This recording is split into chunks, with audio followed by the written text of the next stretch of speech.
We just spent a few minutes with the NDP router address acquisition process with the router solicitation and router advertisement. And I'm sure you'll agree with me, straightforward process, very straightforward. You'll see the same here with the NS and the NA, but there's an address in here I need to introduce you to, and there's a little bit of calculation involved. And it's also going to explain something else we've been seeing on the router with IPv6 that we haven't talked yet about. So let's just dive right in here. We've got our neighbor solicitation and neighbor advertisement messages, and they really replace ARP in IPv6. There is no address resolution protocol in IPv6. The NS serves as the rough equivalent to the ARP request in version 4. And the main difference is that the ARP request asks for the MAC address of the device at a particular IP address, say 172.111. We know that the neighbor solicitation message is similar, but the destination address is a little different. I'm going to be honest with you, as I always am. The first time you see it, it's going to be a little odd. And it's destined for what we call the solicited node multicast address, the SNMA, of the host whose MAC address is being requested. What the heck is a solicited node, you ask? Well, don't feel badly if that was your question, or even if you had a little mild profanity in there, because that was pretty much my reaction the first time I saw it. Now, the one thing I want to mention up front before we get into the calculation is that the SNMA is used for other purposes besides NDP. A lot of other purposes in IPv6 that you'll run into later. So you just got to go on faith right now that this makes sense, because it's going to seem a little odd. A multicast destined for the solicited node multicast address, it's actually kind of a built-in range, because it's going to go to some hosts on the local link, but not all of them, just the ones that have the same last 6 hex values as the IPv6 address of the host whose MAC address is being requested. And when you look at that, you think, well, what are the odds that multiple hosts on the same link are going to have the same last 6 hex values as the version 6 address of the host whose MAC address was just requested? Well, the more hosts you have, the bigger the chance. I admit to you, with just a couple of hosts, the chances are pretty low. But we also want to know how to calculate the SNMA, where it came from, and also where to find them on the router. Because we've not just seen one SNMA to this point, we've actually seen 2 of them. And if we go back to show IP interface, I bet you can guess which 2 addresses here are actually SNMAs. And that's these 2 addresses, these 2 joined group addresses that we have yet to discuss. And we didn't join any of these groups, of course, manually, but we know now that FF02:1, that's all IPv6 hosts, FF02:2, all IPv6 routers, and then these 2 longer addresses down here are the SNMAs.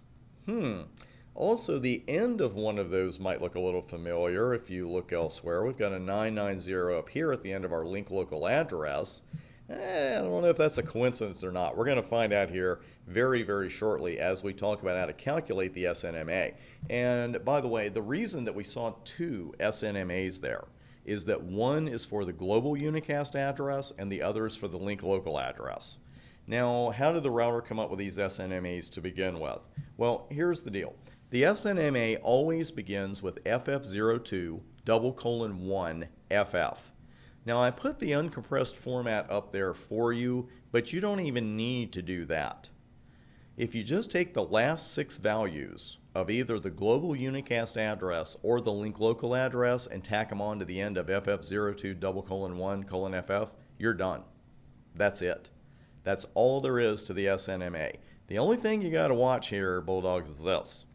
You can't just take the last 6 hex characters of the compressed version of the global unicast address or the link local address.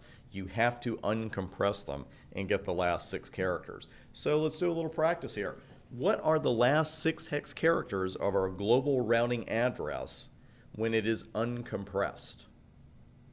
Pause the video, get a little practice in. Maybe you can eyeball this one and tell. Just be careful. And let's take a look at that. Going from left to right, we see some leading zeros there in the 4th block that we put back in. And then we had our double colon there for our 0 compression.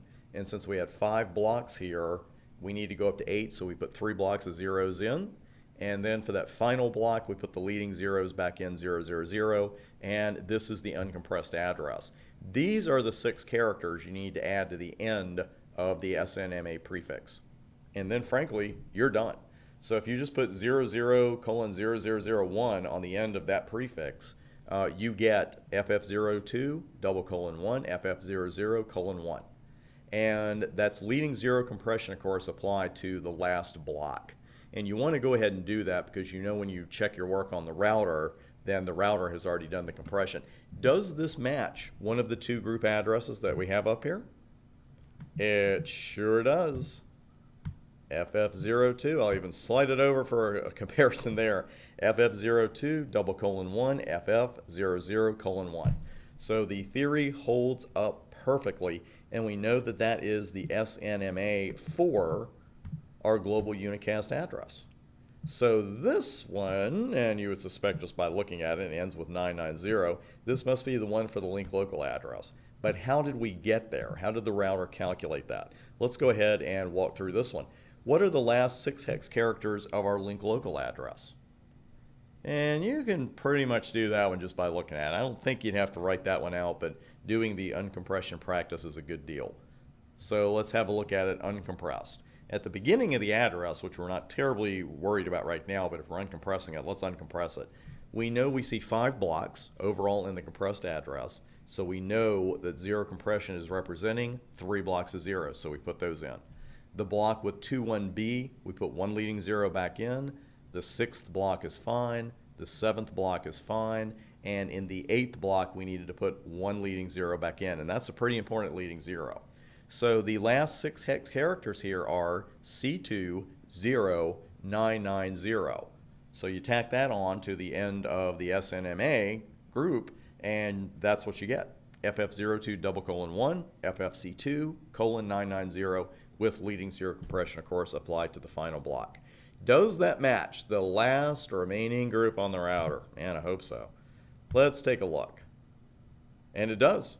Already highlighted. So we've got that one right there, FF02:1, FFC2:990. The theory is right on, and we'll take that. So there's something we need to finish, though. We never really did finish the neighbor solicitation, neighbor advertisement swap here. So the neighbor advertisement, that is going to be sent in reply to the NS, and it's going to be a unicast. It's sent directly to the host that originated the neighbor solicitation. So what happens here is that one host will answer the other host's neighbor solicitation with a neighbor advertisement. And remember, of course, with ARP, the ARP cache, well, we have the same situation here. We have the neighbor discovery protocol neighbor table, and host A is going to pop that address in there to its neighbor table, the NDP neighbor table, and frankly, we're done. So the actual exchange of messages is very simple. What took most of our time here and what we want to have down cold for the exam is the process of calculating the full SNMA. So that is it for our discovery. Now in the next video, we're going to take a look at DHCP, because DHCP is so important to version 6. We actually have 2 kinds, and we know if there's 2 kinds of anything, we got to have the differences down pat for the exam, and we certainly will. And that is all coming up next.